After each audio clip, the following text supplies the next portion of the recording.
What's up, fellow Ravenclaws? Hi, my name is Sophia and welcome back to my channel. In today's video, we will go over types of people who you will find in Ravenclaw house. So, number 1, the rationalist. Now this is the most practical person you will ever meet. If they were the main character, the story never would have happened because they turn away at the first sign of danger and they always inform a trusted adult when something just doesn't seem right. Many people think that they're good at divination, but really they're just observant and make logical conclusions. You don't need to look into a crystal ball to see that the forbidden forest is supposed to be forbidden. Great listeners, but they will call you out when you are the cause of your own problems. No, you didn't get an F because the teacher hates you.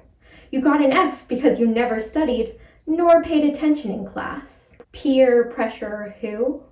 That has absolutely no power over them. Bradley. It does not matter how many times or how loudly you chant their name.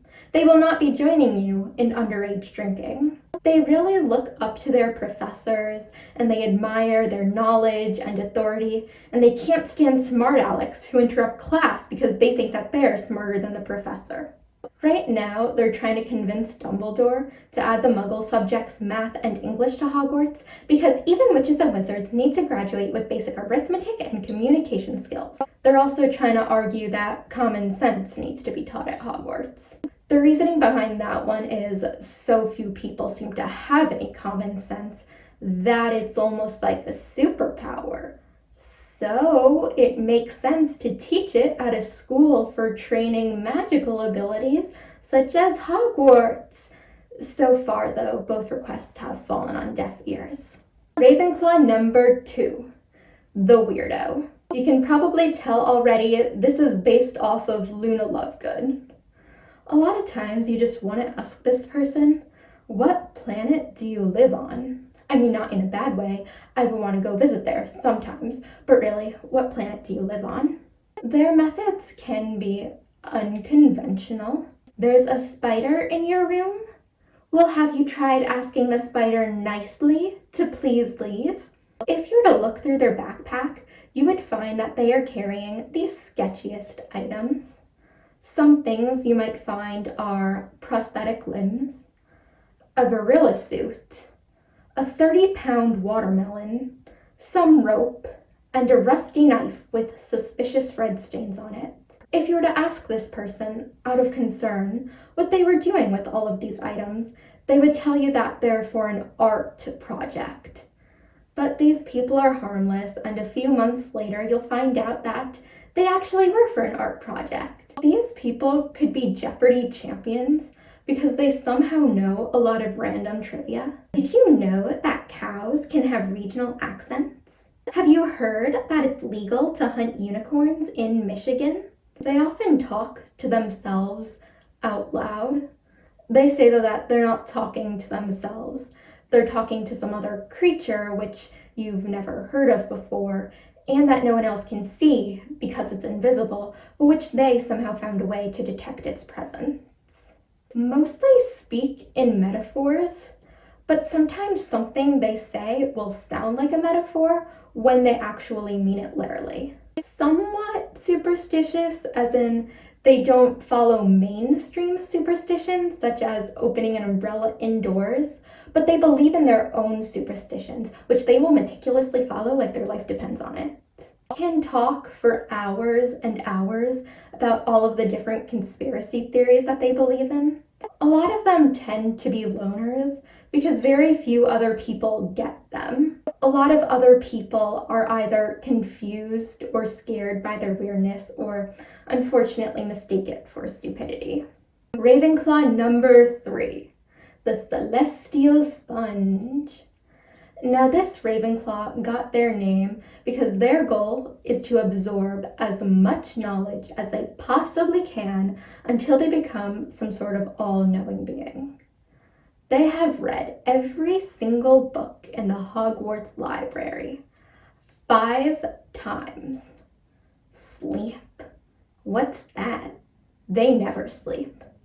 To help them stay awake so much, they're constantly drinking this anti-sleep potion. It's called coffee. Very jealous of Harry Potter. Not because he is famous, not because he has loyal friends, not because of his inheritance, but because he was given private occlumency lessons with Professor Snape. And what does Harry do with this privilege? He refuses to study outside of lessons and causes the professor to give up on him. What a waste. By the time they graduate, they will be leader of the student government, captain of mathletes, head of the yearbook, as well as the president of 5 more clubs. Overachiever much? They're a perfectionist. This type of person is always a perfectionist. Can be unintentionally condescending. They can make you feel stupid for not knowing something, and they're easily frustrated when not everyone shares their same thirst for knowledge. You didn't know this very obscure fact about this topic that you had no way of learning about and that is barely relevant to your life? They are this way because they're after learning, but they are also results driven. They want to get good grades because they feel like it validates all of the time they poured into studying. Next Ravenclaw, the dreamer. Now this person is invested in their schoolwork, but they don't care as much about the grades. It's the learning that counts. That being said, they can get good grades, it's just that they're not obsessed with them. Very opinionated about the modern education system. Once you get them talking about how school has become more about the standardized tests than actual learning, be prepared for that conversation to go on until the end of eternity. They love art, they appreciate art, but they're not very good at art. They love reading, except when it's for a class. Weirdly chill, and not in a detached kind of way, in a way where, you know how they say school fire drills are unrealistic because in an actual fire, no one's going to calmly line up single file and then quietly exit the building? Well, this will be that one person who stays calm and still follows fire drill instructions in the case of an actual fire. A lot of them also tend to be very idealistic, and they're deeply bothered when other people don't even try to make the world a better place. Ravenclaw number 5, the artist. Now this person enjoys learning, but they lean more towards the humanities and art subjects. They're probably a prodigy in some creative field, such as writing, or music, or visual arts, or theater. A lot of times with these extracurriculars, you can tell when someone is only doing this because their parents make them, but this is not this person. They themselves want to go far with their talent. Let's say they're a flute player. They do not just play the flute. They dedicate their life to the flute. Do you understand? No matter what type of artist they are, though, all of them carry around a sketch notebook. Seriously, they could be a music nerd and they'll still be carrying around a sketch notebook. More approachable and less pretentious than they appear. They stay informed because they're smart and they want to know what they're talking about.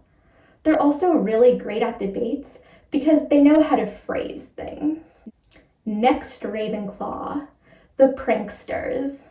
Now these people plan very elaborate and slightly malicious pranks around Hogwarts. Their number one rule though, never get caught.